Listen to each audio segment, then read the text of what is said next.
지난 송구영신 예배에서 우리가 솔로몬 왕의 이야기를 나누었습니다. 여러분, 솔로몬 왕의 이야기는 구약 성경에서 두 권의 책에서 나옵니다.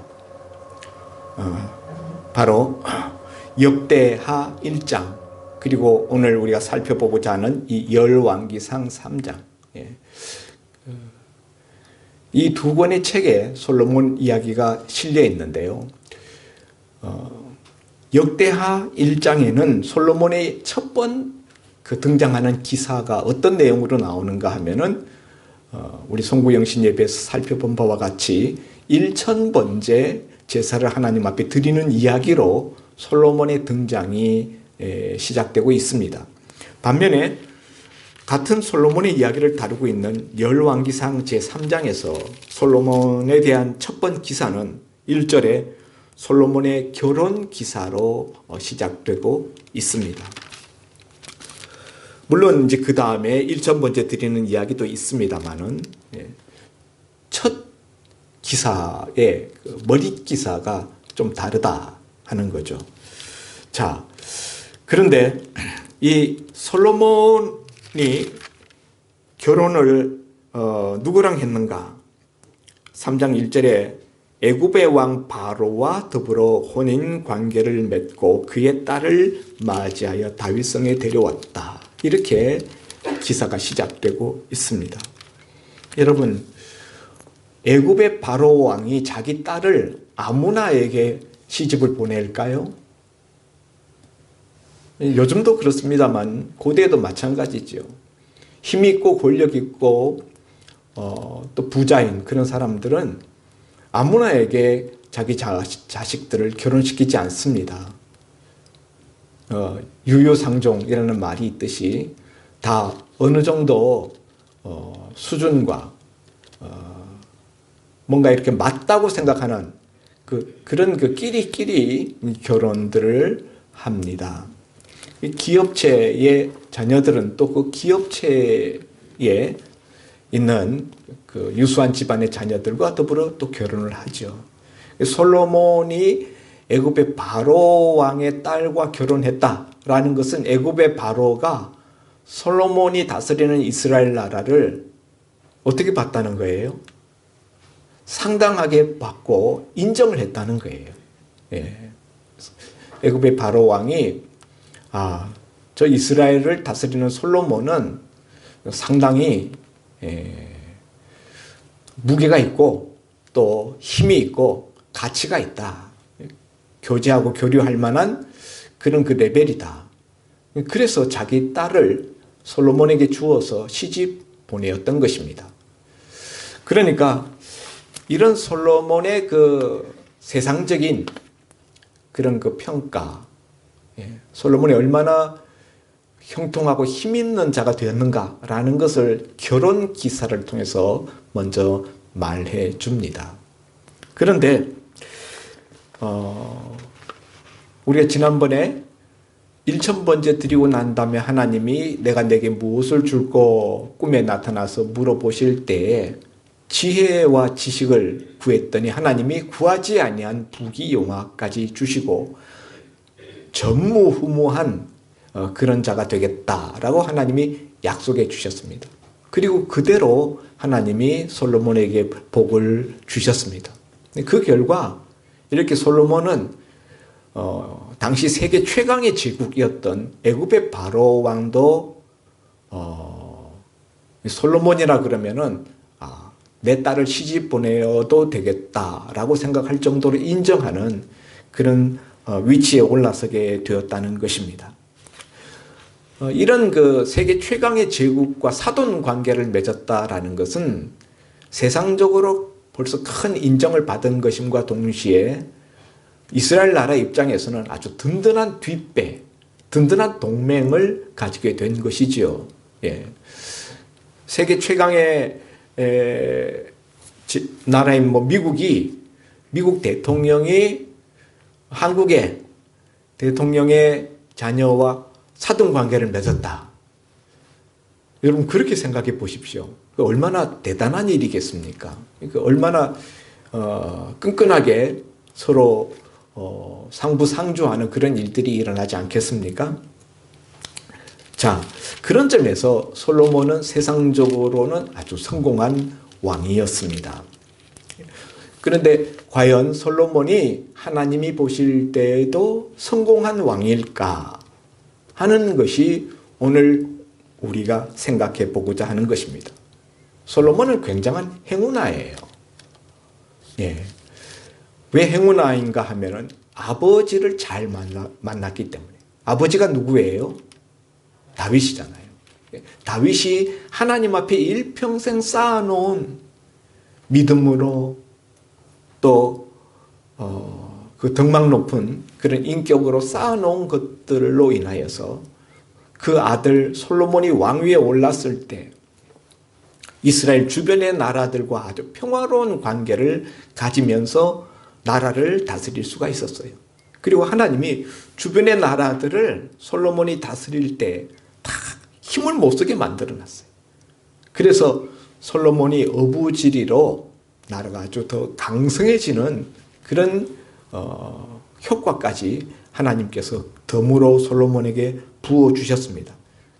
이 국제관계가 주변 나라들이 힘이 약해진다라는 것은 그 나라 입장, 그 나라를 다스리는 통치자 입장에서는 굉장한 행운이죠. 그런 점에서 솔로몬은 굉장한 행운아였다. 아빠 찬스라는 말도 있는데 아버지를 잘 만난 덕에.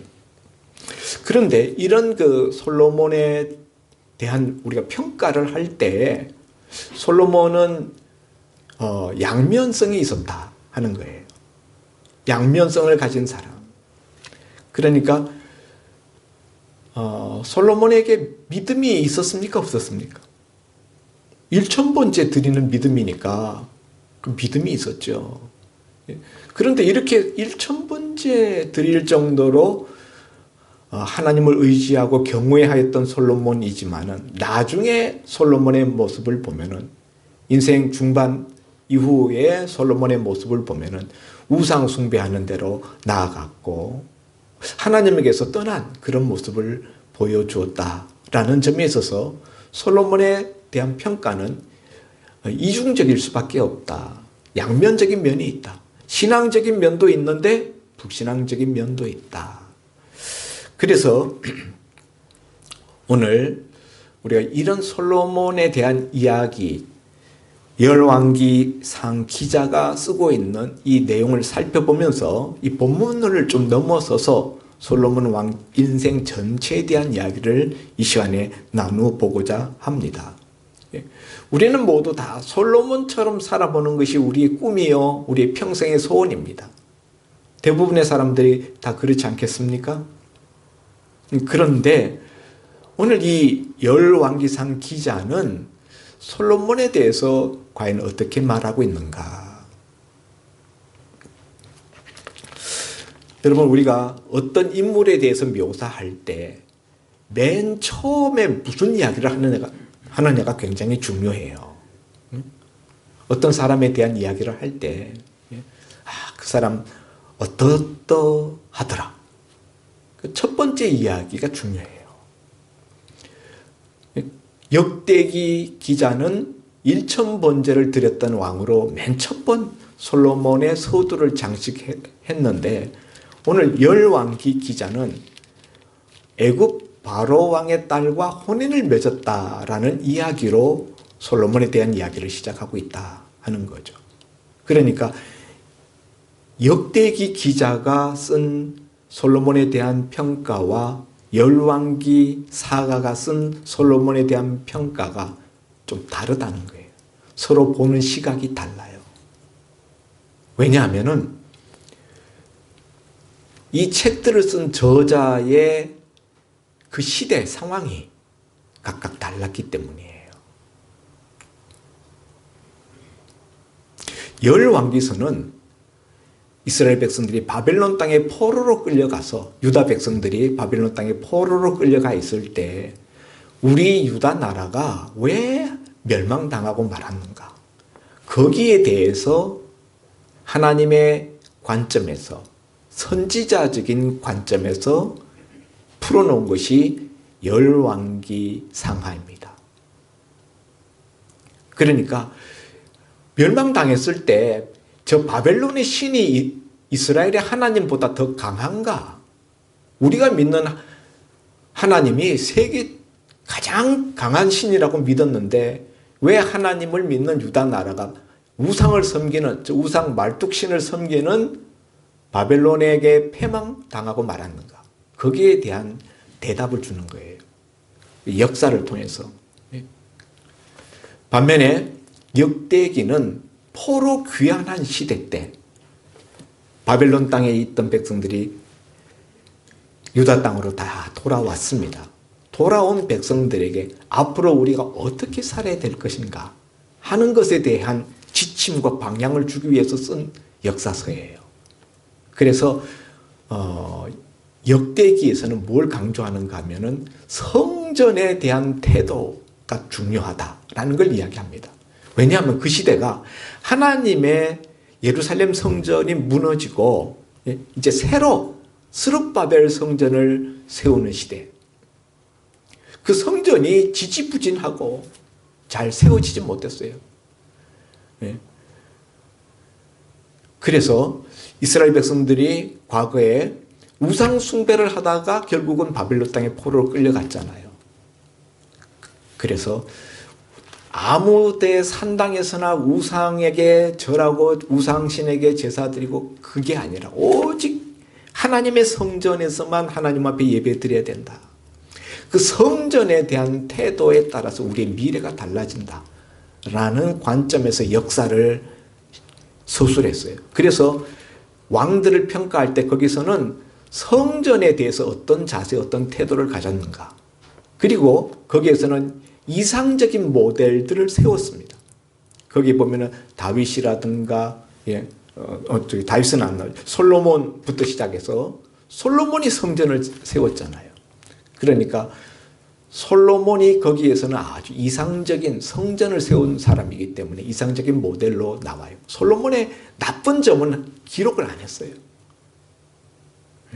솔로몬이 뭐 실수하고 솔로몬이 잘못하고 그런 부분들은 싹 뺐어요. 다른 왕들도 마찬가지입니다. 성전에 대해서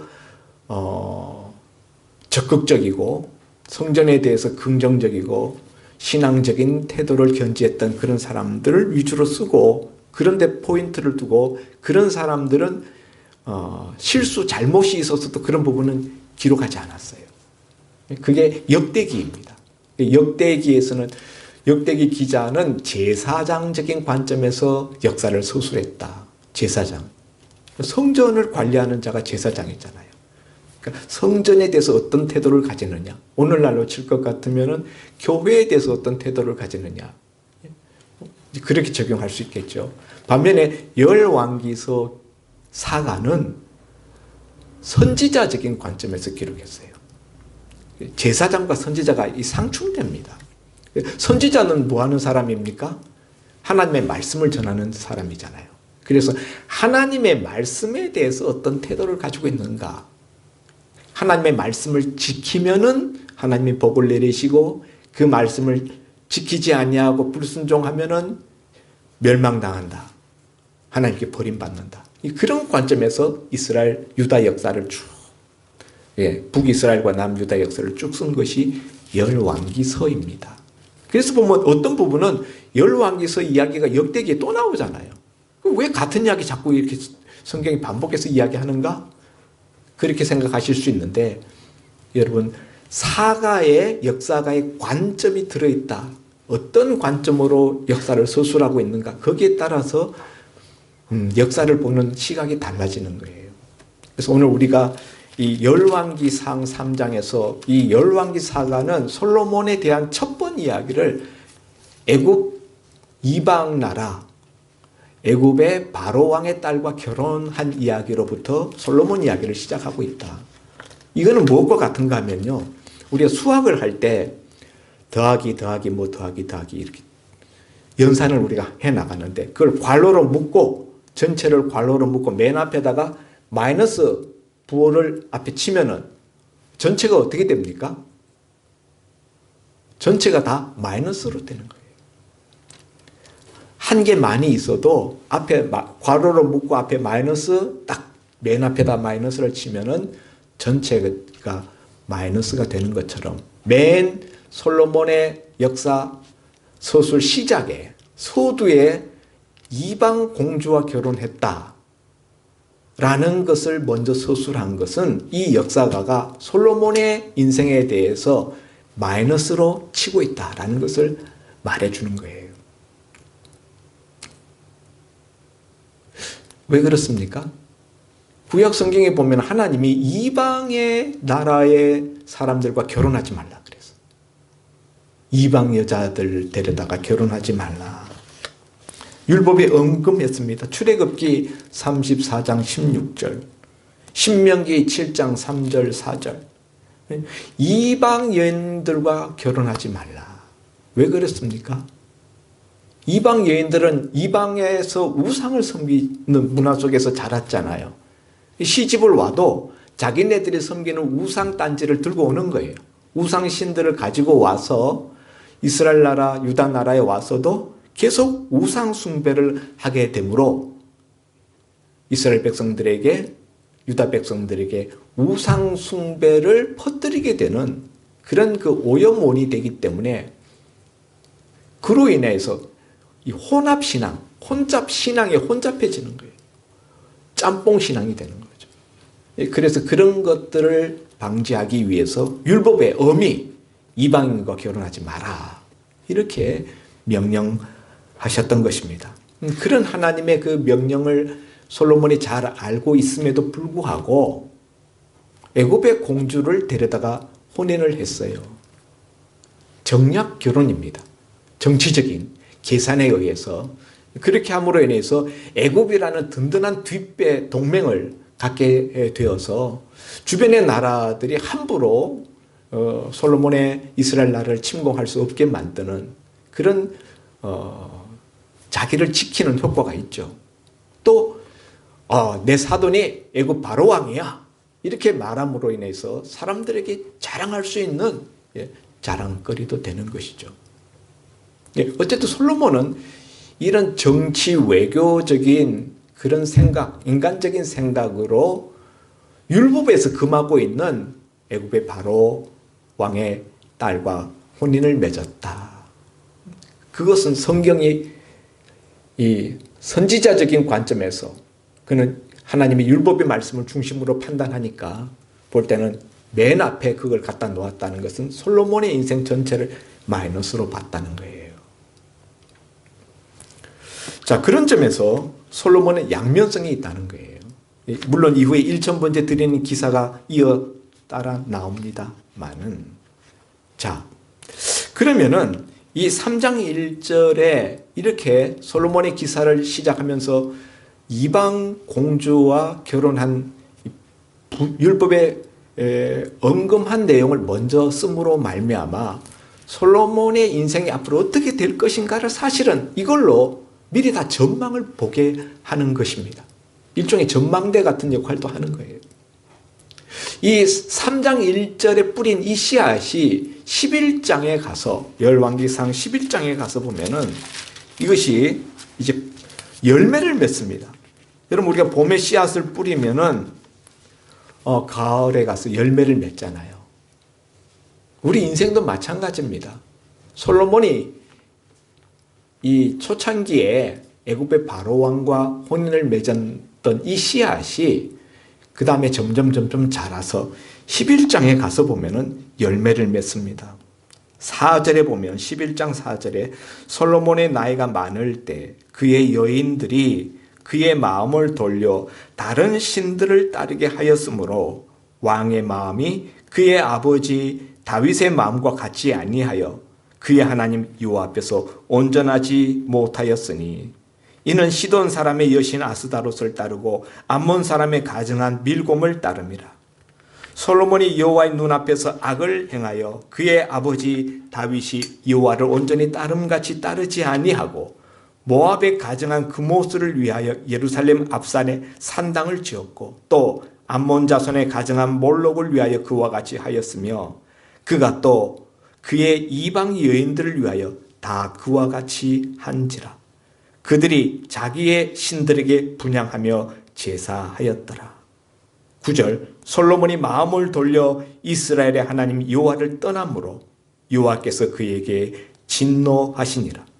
여호와께서 일찍이 2번이나 그에게 나타나시고 이 일에 대하여 명령하사 다른 신을 따르지 말라 하셨으나 그가 여호와의 명령을 지키지 않았으므로 여호와께서 솔로몬에게 말씀하시되 내게 이러한 일이 있었고 또 내가 내 언약과 내가 내게 명령한 법도를 지키지 아니하였으니 내가 반드시 이 나라를 내게서 빼앗아 내 신하에게 주리라. 그러나 내 아버지 다윗을 위하여 내 세대에는 이 일을 행하지 아니하고 내 아들의 손에서 빼앗으려니와 오직 내가 이 나라를 다 빼앗지는 아니하고 내 종 다윗과 내가 택한 예루살렘을 위하여 한 지파를 내 아들에게 주리라 하셨더라.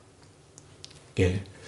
11장에 와서 보면은 솔로몬이 옆에 있는 여러 이방 나라들의 그 우상신들을 섬기고 심지어 그 우상신들을 위한 제사 드리는 산당까지 건축하는 것을 보게 됩니다. 이유가 뭐냐면요. 그렇게 하게 된 솔로몬의 마음이 그렇게 우상숭배로 나가게 됐던 이유는 솔로몬의 결혼 때문이었어요. 솔로몬은 1,000명의 왕비와 첩들을 두었습니다. 그 여자들이 다 그냥 지방의 호족들, 힘 있는 그런 지방의 호족들의 자녀 또는 주변에 있는 이방 나라들의 공주들입니다. 그래서 모압 공주도 데려오고 암몬 공주도 데려오고 애굽 공주도 데려오고 주변에 있는 여러 나라들의 공주들과 그런 결혼 동맹 그런 정략적인 결혼을 맺었던 것이죠. 그래서 오늘 여기 2절에 보면 11장 2절에 여호와께서 일찍이 이 여러 백성에 대하여 이스라엘 자손에게 말씀하시기를 너희는 그들과 서로 통혼하지 말며 그들도 너희와 서로 통혼하게 하지 말라. 그들이 반드시 너희 마음을 돌려 그들의 신들을 따르게 하리라 하셨으나 솔로몬이 그들을 사랑하였더라. 2절에 보면은 솔로몬이 이방 여인들을 사랑했다라고 되어 있어요. 근데 이 말씀을 보면서 우리가 3장 말씀의 3장 3절 앞에 보면은 솔로몬이 여호와를 사랑하고 그의 아버지 다윗의 법도를 행하였다라는 말씀과 대조가 됩니다. 솔로몬의 초창기 때에는 솔로몬이 여호와를 사랑했어요. 그래서 1,000번째 제사도 드렸고 그런데 11장에 와서 솔로몬이 4절에 나이 많을 때 그때는 뭘 사랑했어요? 이방 여인들을 사랑했다. 이방 여인들. 그래서 이방 여인들을 아내로 맞이하고 그랬더니 그 결과가 어떻게 나타났는가? 그 여인들이 시집 올 때 다 자기들의 섬기는 신상들을 가지고 들어오므로 온 이스라엘 나라에 우상을 전파하게 되었고 솔로몬 자신도 그 아내들의 마음을 기쁘게 해주기 위해서 그 신들을 위한 우상신들을 섬기는 산당들을 건축해 주었다는 것이죠. 건축만 하는 것이 아니라 거기 가서 같이 우상을 따르는 대열에 섰다. 그래서 성경은 9절에 보니까 솔로몬이 마음을 돌려 이스라엘 하나님 여호와를 떠났다. 이렇게 말하고 있어요. 하나님을 사랑했던 솔로몬이 이방 여인들을 사랑함으로 마음이 하나님에게서 떠났어요. 그래서 하나님이 그런 솔로몬에게 책망하시려고 2번이나 나타나셔서 그러지 마라. 너 그러지 마라. 이렇게 지적하고 하나님이 그 많은 명령을 주셨음에도 불구하고 솔로몬이 다른 신을 따르지 말라 하셨으나 여호와의 명령을 지키지 않았더라. 이렇게 말씀하고 있다는 거예요. 자, 그러면 여러분 우리가 이런 솔로몬의 그 처음의 마음, 그때는 여호와를 사랑하고 일천번째 드렸던 그런 진실한 마음, 하나님 경외하는 마음을 가졌는데 왜 말년에 가서는 이렇게 우상을 섬기고 하나님에게서 그 마음이 떠났는가? 그 원인이 뭔가? 11장 4절에 보니까 솔로몬의 나이가 많을 때 그의 여인들이 그의 마음을 돌려 다른 신들을 따르게 하였다. 아내들, 이방 나라에서 시집 온 이방 공주들, 그 아내들이 솔로몬의 마음을 돌려놓았다는 거예요. 하나님 따르던 데서 이방 우상을 따르는 대로 그 마음을 돌려놓았다. 여러분, 솔로몬 한마디로 이야기하면은 초심을 잃어버렸던 왕이에요. 오늘 설교 제목이 우리가 초심을 끝까지라는 설교 제목인데요. 처음에는 다 잘해요. 우리 신년 처음에 우리 하나님 앞에 우리 열심히 우리 나아갑시다. 뭐 성경 읽기 우리 다시 시작합시다. 처음에는 다 잘해요. 그런데 문제는 끝까지 잘 하느냐 하는 거죠. 그 처음에 가졌던 그 초심을 그 건강하고 그 긍정적이고 의욕적이었던 싱싱한 그 초심을 끝까지 우리가 눈을 감는 그때까지 우리가 견지할 수 있을까? 그게 생각처럼 쉽지 않아요. 우리가 이스라엘 역사를 살펴보아도 많은 이스라엘 왕들이 처음에는 잘했어요. 중간까지도 어떤 왕들은 잘했습니다.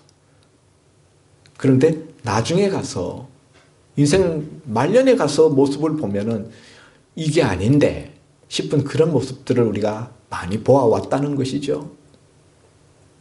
예를 들면은 히스기야 왕 같은 경우에도 얼마나 경건한 왕이었습니까? 말년에 가서 보면은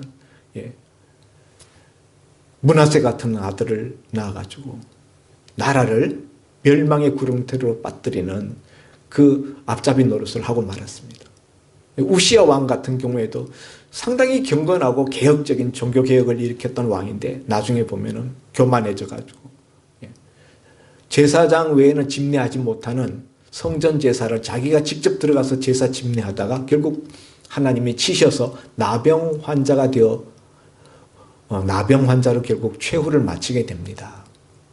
왜 그렇게 바뀌는가? 초심이 참 그게 우리 숙제예요. 자, 그러면 여러분 초심을 끝까지 잘 지켰던 대표적인 인물이 누굽니까? 다윗이죠. 다윗. 성경에서 모든 왕들을 평가하는 기준이 다윗이에요. 그래서 다윗의 길로 행하였더라. 그러면 그 사람은 훌륭한 좋은 왕이에요. 다윗과 같이 아니하였더라. 그러면 그 사람은 하나님 편에서 볼 때 이거 아닌 거예요. 근데 오늘 솔로몬도 나중에 보면은 그 아버지 다윗과 같지 않았다. 그 마음이. 그렇게 하나님이 평가하시잖아요. 그 아니라는 거죠. 잘못됐다는 거죠. 다윗은 초심을 끝까지 가지고 간 왕입니다. 그러면 여러분, 다윗은 어떻게 초심을 끝까지 가지고 갈 수 있었을까? 다윗과 솔로몬을 우리가 비교해 보면서 다윗과 솔로몬의 차이가 뭔가? 크게 보면 두 가지가 있어요. 다윗은요, 그 처음부터 인생 말년까지 늘 보면 옆에 선지자들이 있었어요. 다윗이 어렸을 때는 사무엘 선지자, 그 다음에 쫓겨다닐 때는 갓 선지자, 그 다음에 바세바 사건 있었을 때 같은 경우에는 나단 선지자가 들어와서 다윗 왕을 책망하죠. 다윗의 생애에는 사무엘 선지자, 갓 선지자, 나단 선지자 같은 선지자들이 늘 옆에 있었다. 그런데 솔로몬에게는 비록 솔로몬이 성전을 건축하기는 했지만은 그 아버지 다윗 때 다 재료를 다 따듬었고 다 만들어 놓았어요. 뭐 그 조립했다라고 말해도 과언이 아닐 정도로 아버지 다윗이 이미 다 준비한 것이지만은 어쨌든 성전 건축을 한 것은 솔로몬입니다. 솔로몬은 그렇게 성전을 건축하고 했지만은 선지자와 교제했다. 솔로몬 곁에 선지자가 없었어요. 이게 가장 큰 차이입니다. 이게 왜 중요할까요? 초심을 견지하는 데 있어서 선지자가 옆에 있느냐 없느냐. 다윗 같은 경우에는 초심을 잃어버렸을 때, 예를 들면 나단 선지자가 바세바 사건이 일어났을 때 다윗이 초심을 잃어버린 것이죠. 들어와서 다윗에게 아주 그냥 칼 같은 말씀을 던집니다. 실제로 하나님의 심판의 말씀을 듣잖아요. 좀 다윗이 훌륭한 점은 선지자가 그런 말씀을 할 때 그 말을 다 들었다는 거예요. 예. 그 점이 다윗의 믿음이고 다윗의 훌륭한 점입니다. 어쨌든 그렇게 다윗은 노년까지 하나님의 선지자들의 말을 들었다. 선지자가 옆에 있었다. 반면에 솔로몬은 옆에 선지자가 없었어요. 선지자와의 교제권이 없었어요. 그래서 여러분, 우리가 초심을 끝까지 유지하는 데에는 우리의 핵심 교제권이 누구냐 하는 것에 달려있다 해도 과언이 아닙니다. 핵심 교제권. 솔로몬의 경우에는 다윗과는 달리 다윗은 핵심 교제권이 선지자들이었는데 솔로몬의 핵심 교제권이 이방 여자들이에요. 이방 공주들. 그러다 보니까 그들이 솔로몬의 마음을 바꿔버렸다. 또 다윗과 다른 점이 있습니다. 다윗은 한평생 우리 다윗의 이야기를 사무엘하서에서 쭉 읽어보면은 다윗은 무슨 일이 있을 때마다 하나님 앞에 물어요. 하나님, 그일라성 사람들을 도우러 가랍니까? 말랍니까? 가라. 가서 블레셋 군대를 쳤습니다. 그일라 거민들을 구했습니다. 다윗이 그일라 성에 있다는 이야기를 사울이 듣고 군대를 조직해가지고 내려옵니다. 잡겠다고. 다윗이 또 하나님 앞에 묻습니다. 하나님, 이 그일라 거민들이 나를 사울 왕의 손에 내주겠습니까? 말겠습니까? 제가 여기 있으랍니까? 나가랍니까? 나가라. 그들이 너를 사울의 손에 넘길 것이다. 다 물어요. 블레셋과의 전투에 임할 때도 하나님 아버지, 블레셋 군대들이 여기 포진하고 있는데 그들과 싸우랍니까? 말랍니까? 하나님 다 일일이 물어요. 하나님께서 뽕나무 위에 사람 걷는 소리가 들릴 때 그때 나가서 치라. 일일이. 네. 또 사울 왕이 죽고 난 다음에도 제가 헤브론으로 올라가랍니까? 말랍니까? 올라가라. 헤브론에서 유다 지파만의 왕이 되어요. 사울이 죽었으면은 이미 선지자 사무엘부터 기름 부음을 받았는데 당연히 왕 되는 코스로 나가야죠. 상식적인 것 아닙니까? 자기 유다 지파의 핵심적인 거점 도시인 헤브론으로 올라가서 거기서 왕 되는 그 길을 준비해야죠. 너무나 당연한 일 같은데 그것도 하나님에 물어봅니다. 다 일일이 물어봐요. 그런데 솔로몬은 그런 모습이 없어요. 예, 솔로몬은 하나님 앞에 물었다라는 게 없어요. 이 태도가 초심을 유지할 수 있게 하는 중요한 변수입니다. 다윗이 일일이 하나님 앞에 물었다라는 것은 뭘 의미하는가 하면은 자기가 진정한 왕이 아니라 이스라엘을 다스리는 진정한 왕은 여호와 하나님이시라는 거예요. 시편 23편에 그가 시로 읊었듯이 여호와는 나의 목자시니, 진정한 목자는, 이스라엘의 목자는 여호와 하나님이시라는 거죠. 자기는 그 목자의 앞에 있는 한 마리 양, 그 양 중에 우두머리에 불과하다.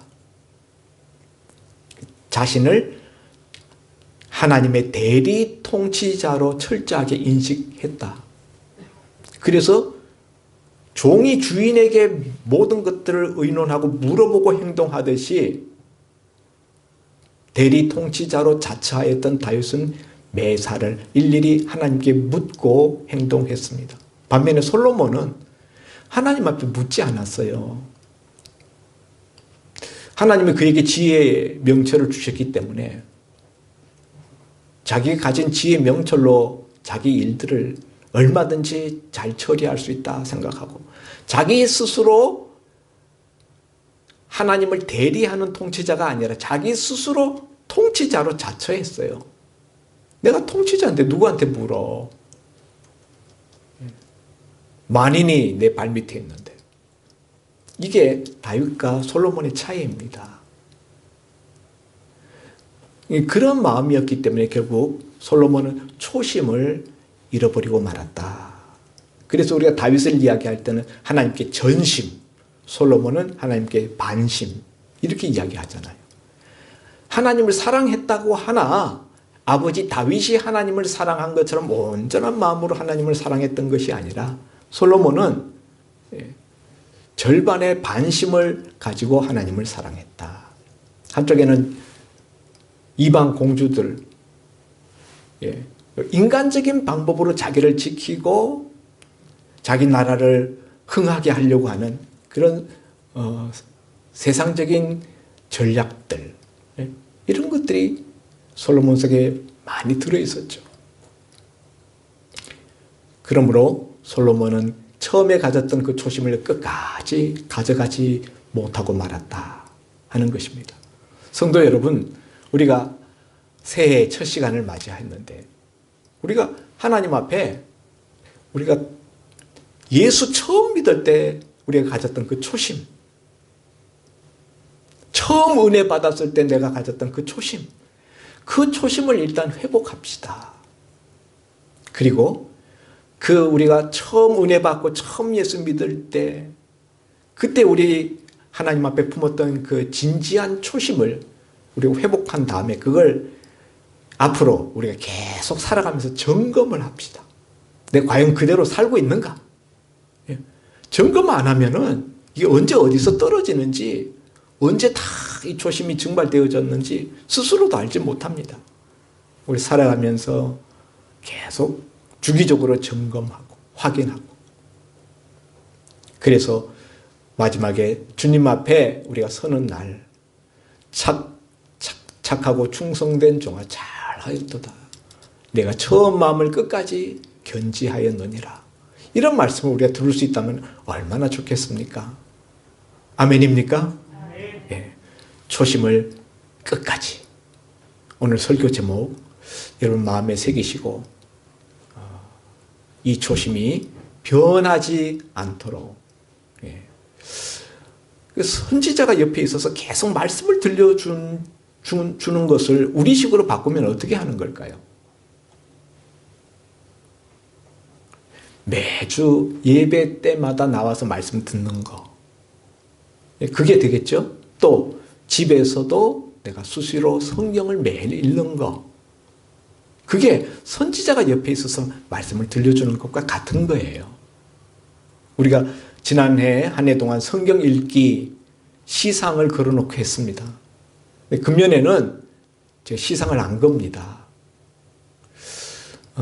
여러분이 혹시라도 물질에 마음이 팔려가지고 그런 것 때문에 양심이 더럽혀지는 일이 있을까 싶어서 제가 금년에 시상은 안 겁니다. 그러나 여러분, 작년에 성경 읽기를 한 이유는 성경 읽는 것이 얼마나 재미있는가 하는 것을 여러분이 좀 맛보라고 제가 그걸 좀 유도하느라고 상품까지 걸었던 것입니다. 여러분이 지난해 성경 읽기를 통해서 성경 읽는 게 재미있네, 성경에 참 정말 읽을 것도 많고 배울 것도 많다, 이런 거 느끼셨다면은 금년에 다시 성경 읽기를 시작하시기를 바랍니다. 여러분, 성경 읽는 것이 내 옆에 선지자를 두는 거예요. 매일같이. 우리가 다윗처럼 평생 선지자를 우리 옆에 두는 방법은 주일 성수, 주일 성수, 예배마다 참여하는 것, 그리고 매일같이 집에서 성경 읽는 것, 이게 우리 초심을 지키는 가장 큰 비결인 줄 믿으시기를 바랍니다. 기도합니다. 하나님 아버지, 처음에 열심 내고 처음에 하나님 앞에 헌신하고 처음에 잘하는 것은 그것은 어렵지 않고 누구나 할 수 있는 줄 압니다. 그러나 문제는 끝까지 처음에 그 초심을 유지하는 것이 문제인 줄 압니다. 그건 쉽지 않고 어려운 일인 줄 압니다. 이를 위해서 우리가 무엇을 어떻게 해야 되는지 오늘 말씀을 나누었습니다. 하나님의 말씀을 계속적으로 주기적으로 듣지 아니하면은 우리는 어쩔 수 없이 초심을 잃어버릴 수밖에 없고 처음 가졌던 그 싱싱했었던 이와 사랑하는 마음이 시간이 지나면서 증발되어지고 옅어질 수밖에 없다는 것. 하나님에게부터 언제 어떻게 멀어졌는지도 모르는 채 멀어지고 만다는 것. 이것을 우리는 압니다. 히브리서에 말씀하시기를 저희가 뒤로 물러가면 내 마음이 기뻐하지 아니한다 하신 하나님, 오늘 우리가 처음 초심을 끝까지 견지할 수 있는 이 말씀을 들었사오니 듣는 것으로 그치지 말게 하시고 지켜 행할 수 있는 저희들 다 되게 하여 주옵소서. 예수님 이름으로 기도하옵나이다. 아멘.